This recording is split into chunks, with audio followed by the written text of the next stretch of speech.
Uttar Pradesh police भर्ती 2023 को लेकर दोस्तों आप सभी लोगों के लिए बिल्कुल लेटेस्ट अपडेट लेके आया हूँ। काफ़ी बच्चों को यहाँ पे कन्फ्यूजन है कि उत्तर प्रदेश पुलिस भर्ती जो यहाँ पे आई है, जो सामान्य वर्ग के विद्यार्थी उनको एज में रिलैक्सेशन मिलेगा कि नहीं, यानी कि आयु में छूट मिलेगी कि नहीं मिलेगी।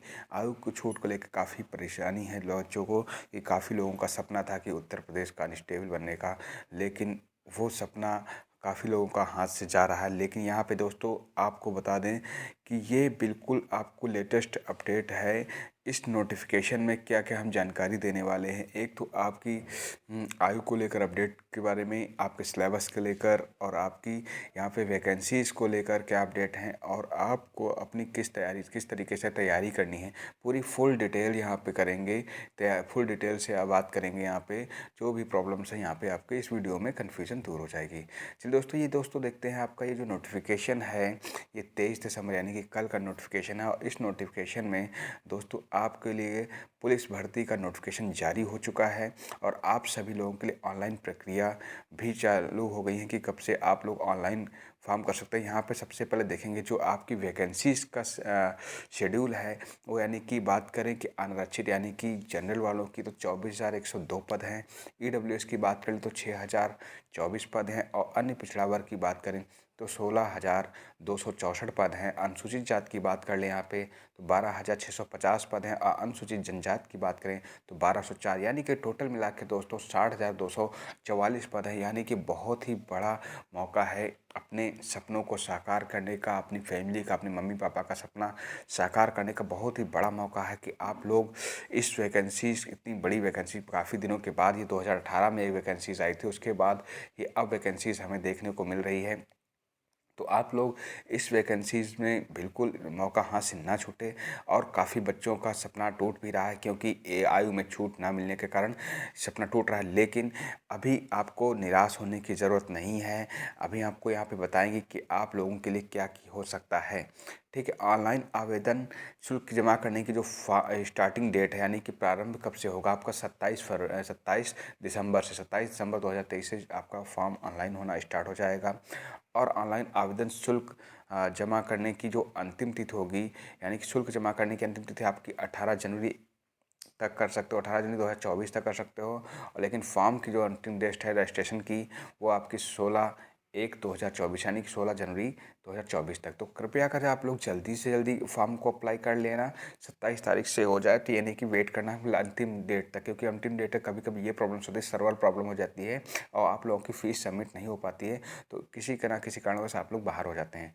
तो काफ़ी बच्चों के बाद में कमेंट्स आते हैं कि सर मेरी फ़ीस सबमिट नहीं हो पाई, तो क्या करें। दोस्तों इस बार प्रकार की लापरवाही नहीं करनी है आप लोगों को। ठीक है, जो आपकी शुल्क रखी गई है यहाँ पे, अब तक देखेंगे जो आवेदन शुल्क है, वो आवेदन शुल्क आपकी 400 रुपये है। ठीक है, कितनी 400 रुपये आपकी आवेदन शुल्क रखी गई है। फिर उसके बाद में आपको ये तो नेशनलिटी आप होने चाहिए, आप इंडियन होने चाहिए। ठीक है, ये तो आप डॉक्यूमेंट्स के बारे में तो पूरी जानकारी देगी। लेकिन आयु की बात करें दोस्तों, तो जो इसमें आयु ली जा रही है वो पुरुष अभ्यर्थियों की दिनांक 1/7/2023 को 18 वर्ष, कब 2023 को 18 वर्ष की आयु प्राप्त कर ली हो, और 22 वर्ष की आयु प्राप्त ना की हो, अर्थात अभ्यर्थी का जन्म जो है 2 जुलाई 2001 से पूर्व, मतलब इससे पहले, तथा 1 जुलाई 2005 के बाद का ना होना चाहिए। ठीक है, यानी कि 1 जुलाई 2005 के बाद का नहीं होना चाहिए, और आपका 2 जुलाई 2001 से पहले का नहीं होना चाहिए। महिला अभ्यर्थियों की बात करें यहाँ पे तो 1/7/2023, ठीक है, यानी कि 1 जुलाई 2023 को 18 वर्ष की आयु प्राप्त कर ली हो महिला अभ्यर्थी।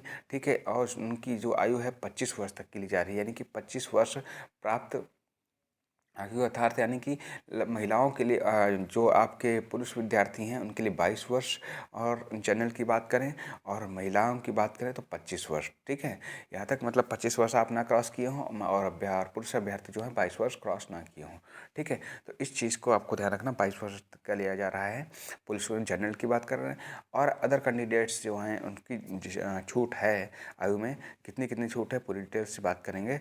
फिर यहाँ पे आप लोग देखते हैं कि आपका चरित्र जो होना चाहिए, चरित्र प्रमाण पत्र बिल्कुल सही होना चाहिए। किसी प्रकार का आप लोग मतलब कि कोई कोर्ट केस वगैरह आप पे ना हुआ हो, इस चीज़ का ध्यान रखना है। शारीरिक स्वस्थ आपका जो होना चाहिए, स्वस्थता वो बिल्कुल फिटनेस होनी चाहिए। हाथ पैर टूटेंगे क्योंकि आपको पता है कि इसमें आपका मेडिकल भी होता है, तो मेडिकल में जो है काफ़ी चीज़ें आप लोगों के लिए दिक्कतें करेंगी। अगर किसी प्रकार का कोई प्रॉब्लम्स है तो अभी से कोशिश करो उसको दूर करो।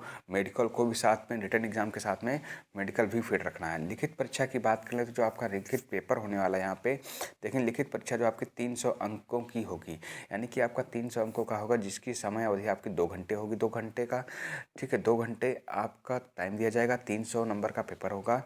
इस लिखित परीक्षा में लिखित 4 विषय, कितने 4 सब्जेक्ट्स होंगे, कौन कौन से? सामान्य ज्ञान पूछा जाएगा, सामान्य हिंदी भी आएगी आपकी, सांख्यिकी, मानसिक योग्यता, ठीक है, और मानसिक अभिरुचिक यानी कि बुद्धि परीक्षा यानी कि मैथ, और आपकी रीजनिंग भी पूछी जाएगी, ठीक है। यानी कि मैथ, रीजनिंग, सामान्य ज्ञान और हिंदी 4 सब्जेक्ट्स आपके यहाँ पे रोल कर रहे हैं। और आपकी इसमें कुल प्रश्नों की संख्या की बात करें तो 150 प्रश्न, यानी कि 150 प्रश्न हैं आपके। लगभग एक प्रश्न कितने का? 2 नंबर का। टोटल मिला के आपके 300 नंबर का आपके क्या हो जाएगा?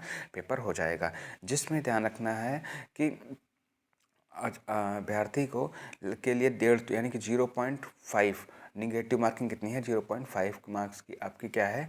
निगेटिव मार्किंग भी रहने वाली है, यानी कि आपका 1 नंबर कट हो जाएगा, 2 में से 1 नंबर कट हो जाएगा। इस चीज़ का ध्यान रखना। और ये पेपर आपका जो है OMR आधारित परीक्षा विवरण के अनुसार संपन्न कराया जाएगा, यानी कि OMR बेस्ड आपका क्या होगा? पेपर होगा। क्योंकि नोटिफिकेशन देखो दोस्तों काफ़ी बड़ा, लेकिन हमको मेन चीज़ें हम यहाँ पे डिटेल में बताएंगे, क्योंकि आपका ज़्यादा समय नहीं लेना, क्योंकि आपका बहुत ही समय जो है अब कीमती है। आप लोग अधिक से अधिक पढ़ाई पे फोकस करें, ठीक है। हाइट की बात करें दोस्तों, हाइट देखो यहाँ पे 168 सेंटीमीटर आपकी हाइट होनी चाहिए। कितनी? 168 सेंटीमीटर आपकी हाइट होनी चाहिए। इस चीज़ का ध्यान रखना है, ठीक है। हाइट इससे कम ना हो और ना आप लोगों के लिए दिक्कत हो। अनुसूचित जनजाति की बात कर लें, पुरुष अभ्यर्थियों के लिए 160 सेंटीमीटर ली जा रही है, ठीक है। चेस्ट की बात करेंगे, यहाँ पर सीना देखेंगे तो 79 सेंटीमीटर फुलाने पर और कम से कम 84 सेंटीमीटर फुलाने पर होना चाहिए, ठीक है। इस चीज़ का ध्यान रखना है आपको, ठीक है।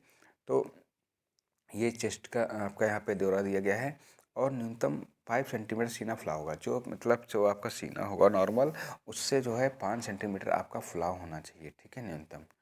फिर उसके बाद में महिला अभ्यर्थियों का तो सेम है। यहाँ पे महिला अभ्यर्थी देखेंगे, इनकी हाइट की बात करें तो न्यूनतम 152 सेंटीमीटर होनी चाहिए, ठीक है। अनुसूचित जनजाति की महिलाओं की बात करें तो 147 सेंटीमीटर इनकी हाइट होनी चाहिए। वजन की बात करें तो महिला अभ्यर्थियों के लिए न्यूनतम 40 किलो का वेट होना ही चाहिए, ठीक है। इससे कम है तो आप लोग बाहर हो सकते हैं मेडिकल में, ठीक है। तो वेट का आपका थोड़ा खाते पीते भी रहिए, ठीक है। 40 किलो होना चाहिए। और पुरुष अभ्यर्थियों को तो आपको पता ही है कि 50 किलो से ज़्यादा होना चाहिए, 50 किलो से कम ना होना चाहिए, ठीक है। तो इस चीज़ का ध्यान रखना है। और फिजिकल शारीरिक दक्षता परीक्षण जो होगा आपका, फिजिकल की बात करें यहाँ पे तो आप लोग देखेंगे कि जो इसमें आपकी रेस होगी, ठीक है, इसकी दक्षता मतलब दौड़ जो होगी, अर्थात पुरुष अभ्यर्थियों के लिए 4.8 किलोमीटर 25 मिनट में, ठीक है, 4.8 किलोमीटर 25 मिनट में। और महिलाओं को 2.4 किलोमीटर 14 मिनट में पूरी करनी होगी। यानी कि आपको पुरुष के लिए जो है आपके मेल वर्ग की बात कर लें, पुरुष के लिए 4.8 किलोमीटर आपको 25 मिनट में दौड़ना होगा। और आपको यानी कि 5 किलोमीटर मान लो, सिर्फ 5 किलोमीटर 25 मिनट में, और इनका 2.5 किलोमीटर 14 मिनट में, ठीक है। इस तरीके से आप लोग अभी ऐसे ही इसको टारगेट करते हो, रेस की प्रैक्टिस और एग्ज़ाम पैटर्न, रिटर्न एग्ज़ाम्स की तैयारी आप करिए। जब आप कंप्लीट तैयारी सभी की, रेस की और सभी की करेंगे, तभी आप एग्ज़ाम्स को निकाल सकते हैं। क्योंकि आपको पता है कि इसमें काफ़ी कंपटीशन रहने वाला है। लगभग 25 से 30 लाख ये फॉर्म इसमें पड़ेगा, तो कंपटीशन तो रहेगा ही। तो इस चीज़ को ध्यान रखना है। तो आपको जो जो आपका नोटिफिकेशन में दिखाया गया, नोटिफिकेशन को डिटेल से आपका प्रिंट निकाल के जहाँ पे आप अपनी तैयारी करेंगे उसको रख लीजिए, और सिलेबस को पढ़िए डिटेल से, उस तरीके से ही तैयारी करिए। और दोस्तों तैयारी कैसे करेंगे इस चीज़ के लिए बात कर लें हम। तो तैयारी की बात करें तो हम आपको पर डे यहाँ पे क्लासेस कराने वाले हैं यूपी पुलिस की, ठीक है। और आपको हम वो नोट्स प्रोवाइड करेंगे जो आपके लिए बहुत ही इम्पॉर्टेंट रहेंगे, और आपको कम से कम समय में ज़्यादा से ज़्यादा आपको सिलेबस प्रोवाइड किया जाएगा, ठीक है। चाहे वो आपका मैथ हो, चाहे रीजनिंग हो, चाहे हिंदी हो, और या जीके जीएस हो, ठीक है। ये चारों सब्जेक्ट्स का हम आपको डिटेल में सिलेबस आपको प्रोवाइड कराएंगे। आप लोग को अच्छे से तैयारी कराई जाएगी, तो इसलिए हमारे चैनल को सब्सक्राइब कर लें और इस वीडियो को अधिक से अधिक लाइक करें और शेयर करना बिल्कुल ना भूलें। ठीक है। तो हमें यहाँ पे एक सिलेबस के लिए आपके लिए एक फुल डिटेल में वीडियो बनाएंगे, जिसमें कौन कौन से टॉपिक आपको पढ़ना अनिवार्य है, सबसे पहले क्या छोड़ना है क्या पढ़ना है, इस चीज़ का जरूर ध्यान रखना है कि आपको क्या पढ़ना है और क्या छोड़ना है।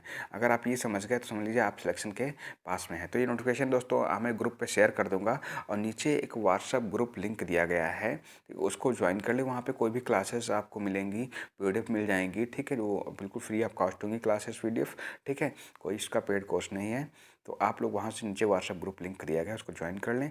वहाँ से आप लोगों को पीडीएफ थ्रू नोट्स पढ़ेंगे। इस नोटिफिकेशन को मैं यहाँ पे अपलोड कर दूँगा, आप लोग डिटेल से इसको पढ़ भी सकते हैं। ठीक है, धन्यवाद दोस्तों, नमस्कार, थैंक्स फॉर वॉचिंग वीडियो।